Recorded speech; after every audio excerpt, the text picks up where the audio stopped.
performance kidogo inaridhisha na hata leo ziwa liko clear, liko vizuri.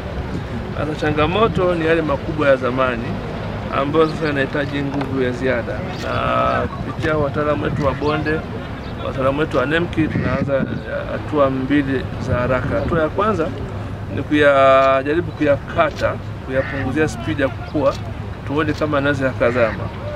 Hatua ya pili, Mheshimiwa Waziri Mkuu alielekeza tununue mashine za kukata za kisasa, na manunuzi yake yamekwisha kuanza. Nadhani ndani ya mwezi mmoja au moja na nusu tutakuwa tumepata. Maana ni kwamba kuanzia kwenda mbele sasa, changamoto tunakubali tutaimiliki kwamba tutakuwa na mashine zetu za kisasa na kuweza kuyaondoa.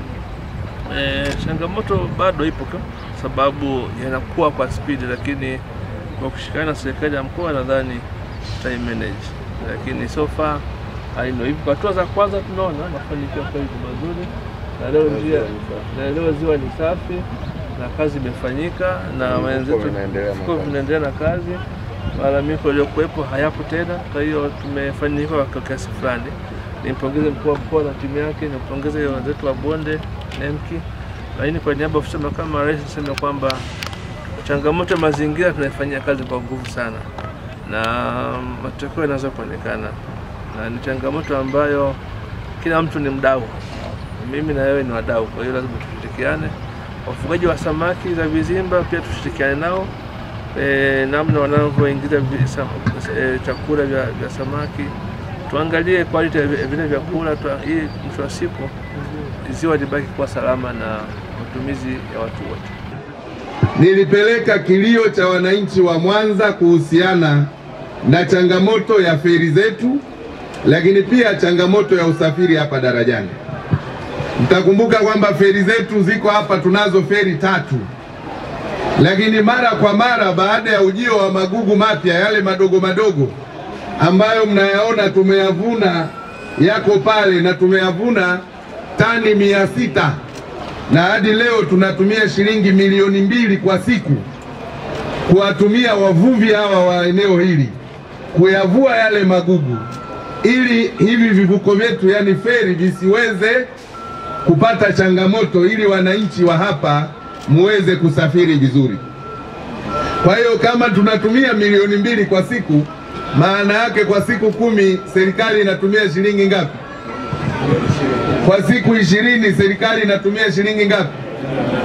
Kwa siku 30, maana sasa tuna zaidi ya mwezi. Kwa hiyo ni kazi kubwa ambayo imefanyika. Na leo nilikuja kuangalia uvunaji wa magugu, maji mapya, lakini pia kwa upande wa pili wa daraja mnaweza mkaona kama kuna msitu mrefu ndani ya ziwa Victoria. Hiyo ni madhara kwa sababu maji ya ziwa tunayatumia kwa ufugaji wa samaki, tunayatumia pia kwa usafiri wa vivuko, tunayatumia pia kwa ajili ya uendeshaji wa maisha yetu kupitia matumizi ya maji safi na salama.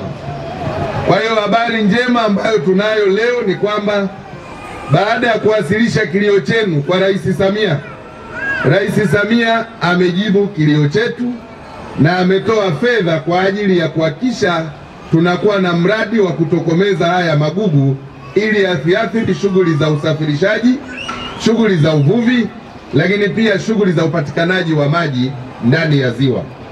Kwa hiyo kwa sasa tunaendelea na programu ya kuyatokomeza, na kwa sababu tunafahamu magugu haya yanaoza baada ya muda si mrefu, kwa hiyo hayatakuwa salama kuendelea kukaa pale.